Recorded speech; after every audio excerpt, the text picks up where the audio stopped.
Hi, I'm Mark Schmerling. The photographs that you'll see here are real people who have been harmed badly by this natural gas industry, either their health or the health of their farm animals. I'm here to ask the Susquehanna River Basin Commission to deny these 26 water withdrawals. Ironically, the natural gas industry is not about natural gas. It's a means, just like coal, just like any other fossil fuel, it's a means for certain individuals to make a whole lot of money in a short time, externalize every penny of their profits as worker injury, sickness, and death, as a growing public health catastrophe, as witnessed by this is the tip of the iceberg, what you're seeing here, the very, very tip. They're externalizing it as tax subsidies, both direct and indirect. They're stealing money from your wallet and mine every day so that they can continue to make billions of dollars. And what do they do with a lot of that ill-gotten money? They buy off all three branches of government so they can keep on doing what they're doing.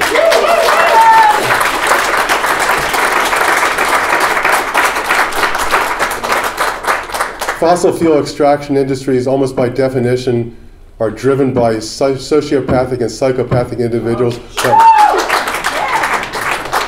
who have no conscience, who lust for power. These are sick individuals, and they're only in power because they're enabled by either corrupt or poorly informed public officials. There's no excuse for being corrupt or poorly informed today. There's way too much to know and means to know it. Einstein probably said it best: the world is a dangerous place to live, not because of the evil people in it, but because of the ones who don't do anything about it.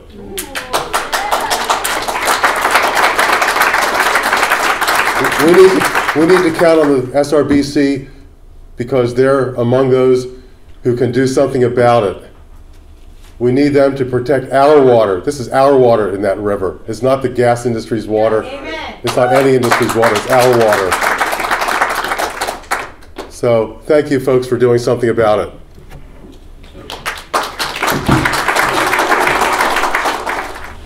Okay. Yeah, this is most distressing. I've been involved in this for 3 years now, watching this, and this is the destruction of our whole state, our water, air, and land. And you're calling these water withdrawals, they should be called water destruction, because it's removing it from the closed loop system where we get our rain. 8 billion gallons a year gone for how many years? 100 years? What's going to happen? They're predicting water shortages. They tell us to take shorter showers, shut off the faucet when we brush our teeth, and you're going to let them take 8 billion gallons out of our waterways. And another thing, there's no impermeable layer in this state. And I just found out there's 7 injection wells in Pennsylvania. Now, who authorized that? And when is this going to resurface? There's fracture traces. There's going to be earthquakes here. It's happened in Arkansas. And the people's health, too, because from Colorado, all over, every state this goes, people are sick. And the people in Dimmock are telling the truth, their water's poisoned, and they're getting away with murder. Thank you. Hi, I live in Benton, Pennsylvania, and I grew up in Berwick, so I've spent my entire life along the Susquehanna River. I believe it defines who I am as a person. So I want to start this out by reminding everyone that the Susquehanna was named the most endangered river of this year by American Rivers. And I quote, "The Susquehanna tops the 2011 list of endangered rivers nationwide because natural gas extraction and the hydrofracking process puts clean drinking water at risk. The drinking water supply for 6 million people is threatened." Hundreds of years ago, William Penn's son gifted land in the Columbia County area to my family. Since then, we've built our homestead, we've farmed and worked local businesses, all in the name of community. But in 2007, my mom told me she was asked to sign a lease for drilling. She told me that people from Penn State had come and assured her the process would be done safely and the impact would be nothing more than a fire hydrant-looking object in the field somewhere. It wouldn't bother us at all. Since then, everything has been ruined. My plan was to re-homestead my family's acreage, to open up an organic farm and benefit the health and prosperity of the community, but I can't do that now that fracking has happened, and why would I want to? I work in public community health, and that is why I took a day off to come and speak here. Public health in this region is already among the poorest in the country. We're doing nothing but attacking it more and more each day. Our region is under attack by giants such as Halliburton and Chesapeake. When the Susquehanna River Basin regions were feeling the effects of the economic collapse in the fall of 2008, rich men from out west began making calls and soon tricked most rural folks into signing leases. In the early 1900s, the region experienced the boom and bust when coal was discovered and mined. When the companies had taken all of the coal and violently destroyed the unions, they finally left us alone again, but what they left us with was land devastated by blasting, mining, and waste, a polluted Susquehanna River, and families and communities torn apart due to poverty, illness, and union busting. In the years since coal, our area has experienced long-lasting poverty as a direct result of fossil fuel extraction. We have been kept in poverty while our forests and farmlands undertake the painstaking process of regeneration, and businesses in power consistently disregard our rural voices to further economic and industrial expansion. Just when we thought things couldn't get worse, they did. We were told natural gas was the clean energy key to a secure, independent future. They said they would pay us millions if we leased our land. Many fell for it out of economic desperation and the fact that we have been so removed from the real magic of living in a prehistoric river's watershed. This is an occupation through and through. We have been duped into signing these leases, and now we are working to fight our way out of them. This is a fight for our lives and rural culture. Natural gas drilling is a last-ditch attempt for the oil and gas industry to keep their hold on us, and we certainly do not intend on letting them win. Pushing the government to regulate the industry is one way to stop the madness, I guess, but many who live in the valleys and mountainsides directly affected by gas drilling and fracking are realizing this must be stopped immediately by any means necessary. If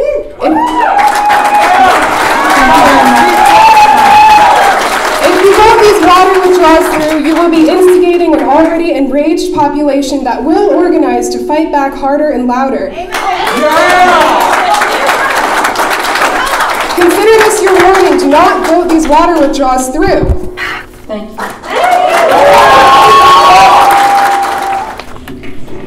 Hello, thank you for the opportunity to speak today and for your work. My name is Nadia Steinzer. I'm the Marcellus Regional Organizer for Earthworks Oil and Gas Accountability Project, which is a national nonprofit that works to protect communities and the environment from the impacts of irresponsible mineral and energy development. The Commission operates on the basis of joint authority, which recognizes the interdependent nature of water resources and requires policy coordination and uniform standards among members. Yet in the case of shale gas development, the activities of one member, Pennsylvania, are dominating SRBC's decisions, while its other member states have not even decided whether to permit shale gas development. With this in mind, the Commission should not approve additional permits for water withdrawals related to natural gas development, at least until New York and Maryland have completed their state reviews of impacts and adopted related regulations and standards. In addition, as indicated in the rulemaking, by broadening the approval by rule process to all types of hydrocarbon development, the Commission is essentially giving priority to industrial gas development over the many other public, ecological, and recreational purposes of the basin. Water and chemical-intensive gas projects should receive the greatest scrutiny and not be fast-tracked. And with all due respect to Mr. Bodie, unconventional and conventional drilling is not the same with regard to water use and chemical use and the waste created. And the SRBC should not hide under the business-as-usual model. Finally, the Commission must uphold its mandate under the Compact to have a comprehensive plan in place now with regard to the wide-ranging cumulative impacts of industrial gas development. Evidence is mounting of pollution by the gas industry in Pennsylvania, and action is ongoing to address the downstream impairment of the Chesapeake Bay. The federal government, obviously also a Commission member, recently issued recommendations to improve safety and environmental protection around shale gas development. In a report by the Department of Energy, recommendations included managing cumulative impacts on communities, land use, wildlife, and ecologies. Among mechanisms it recommended was to evaluate water use at the scale of affected watersheds. No agency or state government... That's time, thank you.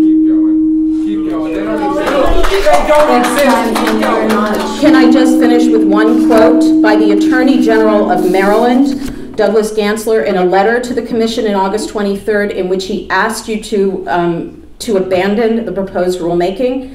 At the same time that Maryland, New York, and the federal government are urging restraint and greater regulation, the SRBC appears to be moving in a different direction. The SRBC should be increasing public scrutiny of hydrofracturing withdrawals and not relaxing it. Thank you. Thank you. Hi, my name's Dave Wozaleski. My voice is loud, so perhaps I don't need this. Let's try to put two and two together with respect to our Susquehanna River. First of all, the hydrologic report today mentioned that last July there was a drought declaration. This coming during unprecedented precipitation during the last year. This shows that what we have with the river is that the levels fluctuate very greatly. Now, add to this problem many billions of gallons of water that will be withdrawn. Add to this problem the proliferation of well pads and pipelines introducing sediment into the river, raising up the riverbed, meaning that the next time there's a great precipitation event, the impact will be just as great. Now, also, the industry likes to tell us that they're pursuing a closed-loop system with respect to the flowback waters. Well, they also like to say 100% recycling. To me, this just sounds like more typical industrial double time. Yep. Amen. Yeah. Perhaps 100% recycling means that every drop of water gets used at least twice. Eventually, it's all going to go someplace. Right. Now, in Arkansas, where they use injection wells, 5 miles down, the water gets pumped. Well, I shouldn't call it water. By this time, it's poison. There you go. Thank you. Gets pumped 5 miles down, and it's supposed to stay there. It's down there under great pressure. Well, in Arkansas, where they use the injection wells, one area in particular is experiencing up to 15 earthquakes daily. Now, of course, the industry says there's no connection, even though similar observations have been made in Colorado. Now, what's going to happen after years and years and years of minor earthquakes occurring in multitudes every day, and you have this stuff down there that's supposed to stay there, but there's a pathway back up. It's the same thing with the stuff that's left down there after a fracking job. It's only a matter of time. And as the time goes by, not only the water withdrawals, but the problems associated with what happens to the water after it's withdrawn just seems like a recipe for disaster. Absolutely. Thank you. Hi. Hello, everybody. Good morning. I'm here as both a concerned citizen, a mother, and as a professional who's worked in the fields of public health and welfare since the mid-70s. And as I look around this room and I look at your faces, I see many, many years of life experience that have all come to ask you today to listen to the voices of the public and of the environment as we strive to preserve the integrity of the water upon which all life depends. Beautiful. I've come to this meeting to ask you to not issue more permits for water withdrawal or gas projects until the appropriate environmental impact studies have been completed and you have a comprehensive plan in place for water use and management, and that you also honor and abide by your responsibility to act in the best interests as a joint authority for the 3 states and for the Susquehanna River. I am most concerned about the impacts of the EPA reports in which we learn about fracking in Wyoming. which has been happening for the past 2 decades, and it has resulted in contamination of drinking water and aquifers, and a disease and neurological impairment for those who have been drinking that water. Wyoming is very far away from us, but it does provide us with both the history and the impacts of fracking upon the environment and upon individuals. We are only beginning to learn of the contamination in the water of Pennsylvania that has resulted from fracking. In Tioga County, Farmer Johnson reports that her cows had drunk from a flowback spill on her property, and consequently, of the 11 calves born that year, 8 cows were born dead or so weak they could not survive. She says, "It's abominable, highly unusual. I might lose 1 or 2 calves a year, but never 8 out of 11. Pennsylvania DEP tested the water. It contained chloride, iron, sulfate, barium, magnesium, manganese, potassium, sodium, strontium, and calcium. In Washington County in 2008, it was reported 11 cows which drank from a formerly pristine pond. 1 died and 10 had stillborn calves. The following year, or actually in 2011, no calves were born." Okay, these were animals. They didn't have access to bottled water or to delivered water. But there are also statistics now coming out from Texas, where there's an increase in invasive breast cancer in the 6 Texas counties with the heaviest shale gas drilling. There's an increase in childhood asthma to 1 in 4 in heavy drilling areas of Barnett Shale, more than double the statewide rate for asthma. It's our responsibilities as citizens, professionals, and caretakers to listen to and care for all beings on this earth. Amen. And your responsibility to ensure the quality of the water in the Susquehanna River Basin. Thank you very much. That's time. Thank you. I would just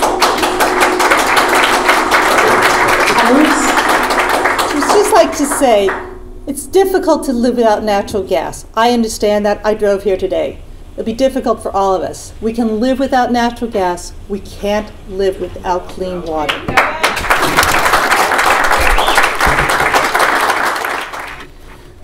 I'd like to speak against the approval of 1 more water withdrawal permit. I would like to oppose all 26 permits that you're considering today. How dare you consider allowing them to poison our water, our health, our fish, our birds.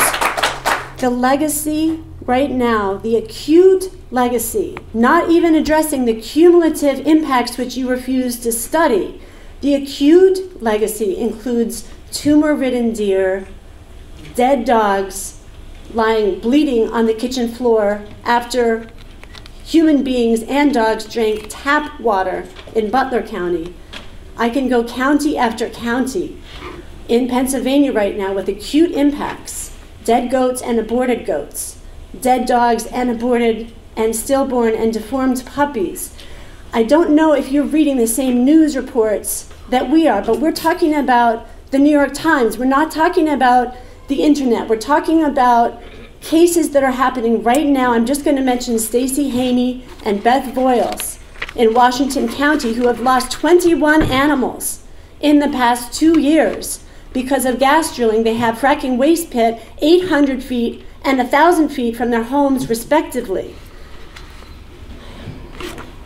I'm going to talk a little bit about something farther away because it's a little bit too upsetting to realize that it's fine with the SRBC to have people sick and animals dying right here in Pennsylvania and to move forward with these water withdrawals. So I'm going to just look at the EPA confirmed contamination in Wyoming, which is very significant for 2 reasons. 1, it confirms that the fracking itself is contaminating the aquifer. And if you think that it's okay to administratively approve things while science is emerging day after day after day, that is showing that we're not just these people like chatting on the internet. This is the EPA that flushed those water wells 3 times and found out that 2-butoxyethanol, benzene, naphthalene, acetone, toluene, which is toxic to human health in parts per billion, is flowing into that aquifer from the fracking itself.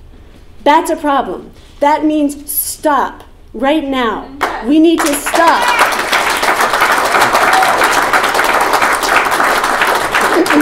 The other reason that that's significant is because those people have been complaining for 10 years about black water, just like people in Bradford County are complaining about black water right now, right here in the Susquehanna River Basin. We have people with contaminated water with these same contaminants. We also have other things like glutaraldehyde, formaldehyde, ethylene glycol. This is not okay. This needs to stop right now. There have been cases of adrenal cancer also, which is caused by 2-butoxyethanol, which has been confirmed in both states now by the EPA, in Colorado and in Wyoming. It causes kidney damage, kidney failure, toxicity to spleen and bones, liver cancer, anemia, female fertility reduction, embryo mortality, and adrenal cancer. And so the cows that didn't give birth this year to any live calves, maybe that's related to the female fertility reduction. We're seeing it in cows, goats, horses, pigs, dogs, and deer. What about the people? Yeah. Health matters. That's time.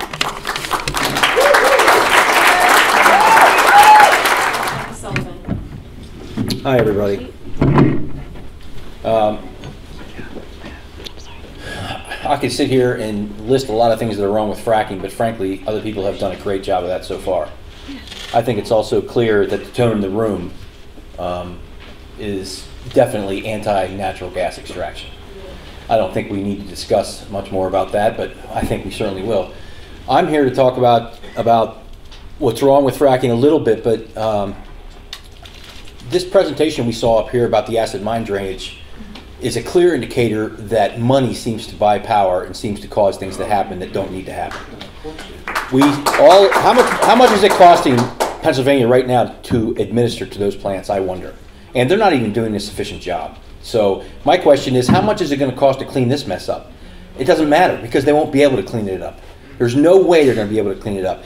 As this last woman just showed, people are already suffering. What if that is your daughters, sons, brothers, parents that are having that happen to them? You know, I mean, it gets personal after a while. This seems to be assault on the entire country. I have come to believe that the mentality of these people that are doing this work, it's this dog-eat-dog thing, you know, where, well, there's winners and losers, and by golly, I'm not going to be a loser. I'm going to win, and that means I have to destroy everybody else's rights in the process. It's craziness what's happening in this country.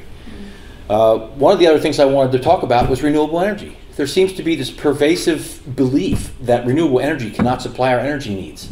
That is total BS, by the way. Tell the truth. It is being propagated by the fossil fuel industry itself. 70%, in 2005, the Department of Energy determined that 70% of our electrical needs in this country could be provided by offshore wind. That was in 2005. What we lack here isn't the knowledge and the technology. What we lack is the commitment. You know, it was also said here today, which is also true, that this isn't about providing energy. We don't need this gas. We don't need the gas, we don't need the pollution, and we don't need the cancer. What we need is energy, and to learn how to live in a sustainable manner. We need energy that's clean. Wind and solar can provide that. A current technology that's being developed is called molten salt technology. It is a storage capability system for solar energy that allows it to produce power for 24 hours a day. The U.S. government actually funded studies, Solar 1 and Solar 2, in the 80s, where they perfected this technology and then went ahead and dismantled those plants. Now, why would a government dismantle something like that? No money, that's right. So the last thing I'm going to say is that you guys have a responsibility. I have no idea how much money any of you may have taken from the gas industry, but I know for a fact that there is a truckloads of money floating around this state and the rest of this country from the natural gas industry. Most of it is probably undisclosed. How much does it cost to sell out your entire nation? I mean, what does it take? What does it take?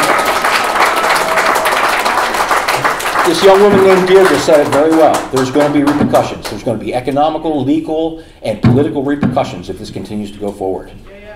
Guaranteed. Selling out their own family. Great job. That's time.